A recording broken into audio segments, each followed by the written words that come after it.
Zack Snyder's Justice League sequel plans were so insane, Warner Brothers refused to make them. Superman turns evil. The Joker becomes a hero. And one shocking death would have changed the entire DC universe forever. Stick around, because what Snyder really wanted to do would have made Endgame look tame. You've never heard the full story, until now. Zack Snyder had mapped a mythic journey unlike anything ever attempted in the superhero genre. A sprawling saga that dared to descend into darkness and claw its way back into the light.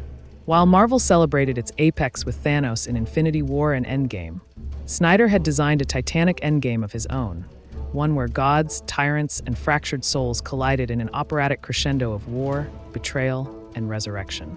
But the world would never see it, at least not in full. Most viewers saw Darkseid and assumed DC had copied Marvel's Mad Titan. But the irony is bitter. Jim Starlin, the father of Thanos, openly confessed to lifting his creation's menace from Jack Kirby's New Gods. More specifically, Darkseid. Marvel didn't just mirror DC's Dark Lord, they Xeroxed him with editorial approval. And yet, when the time came to witness the original tyrant of terror in live-action glory, audiences were left with a whisper, a glimpse, a lost promise. The plans for the Justice League sequels remained locked in shadow. But Snyder had written the future in his head. And it was biblical. Justice League Part 2 would not have followed Marvel's playbook of a single overwhelming threat. Instead, the conflict would fracture, antagonists rising from every corner of the DC universe. Lex Luthor would orchestrate a villainous alliance of precision and vengeance. From the ashes of Wonder Woman's past emerged Dr. Moreau. From the depths of Atlantis came ORM and Black Manta. And stalking from Gotham's underbelly, the Riddler, no longer mischievous, but maddened by revelation. He had solved the anti-life equation, an eldritch formula so potent it shredded his mind. He warned Batman of what was coming, of Luthor's plan, of the end.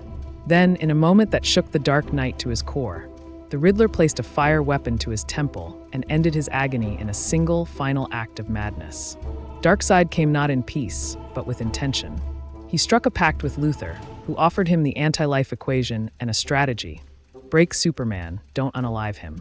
Take what he loves. Lois Lane. Pregnant. Vulnerable. The soul tethering Kal-El to hope. The anti-life equation isn't just a formula.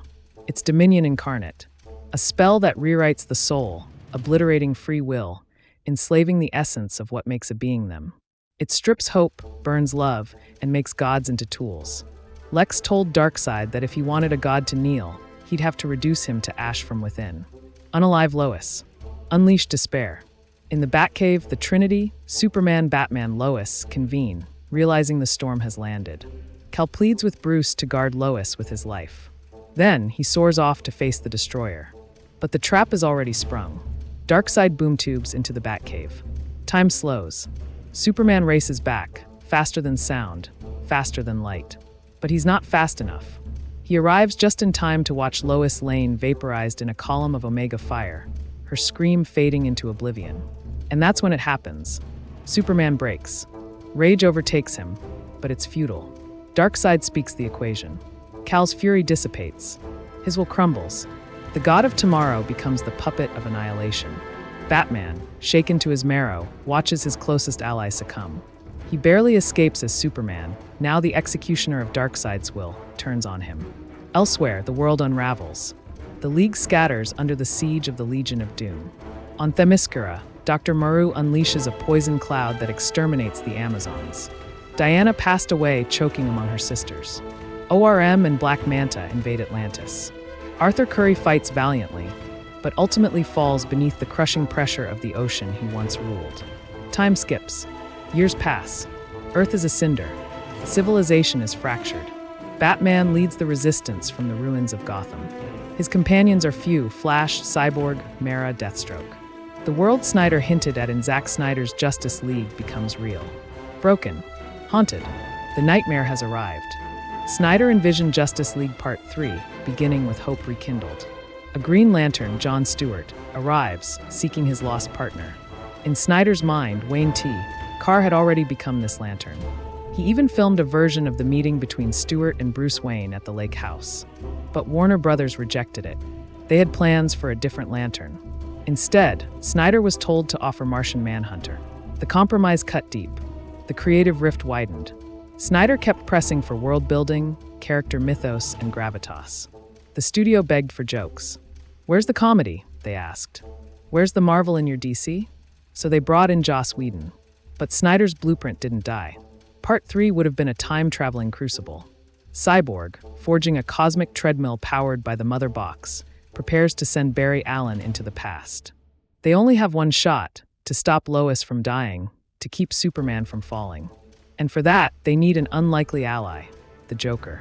The clown prince of crime becomes a reluctant guide. He knows where the kryptonite is. He knows where the Mother Box lies. But he also knows pain. The night before their heist, the Broken League shares a grim dinner. A final supper. Confessions are made. Scars laid bare. When Joker speaks, he tells a tale of blood. Of Robin. Of the boy he eliminated. The silence that follows is unbearable. They infiltrate Darkseid's fortress. They retrieve the box. But Superman, now enslaved, hunts them. Even kryptonite cannot save them. One by one they fall. Cyborg. Mara. Deathstroke. Joker. Only Barry remains. In a final surge, he outruns fate. Time bends. The world rewinds. Barry finds Bruce. Warns him. And in this revised timeline, Bruce does what only Bruce Wayne would dare. He eliminated himself for Lois Lane. She survives. Superman never falls. Darkseid is denied his pawn. The war still comes. But this time, Earth is united. Superman, restored, leads the charge. Diana returns with the Amazons. Arthur rises with the armies of Atlantis. The Green Lantern Corps descends from the stars. Humanity stands at their side. Lex Luthor, now a pariah among villains, chooses redemption. He boards Darkseid's warship with a stolen nuke. He smiles, then detonates a combustive material, eliminating the tyrant and himself in one final act of defiance. The nightmare is over. 2 decades pass. It's the anniversary of the Bat's last breath. Clark Kent walks the quiet halls of the Batcave with Lois Lane. Beside them, their son, Bruce Kent. No powers, no cape, just courage. He looks up at the mantle, at the armor of a legend. He takes it down.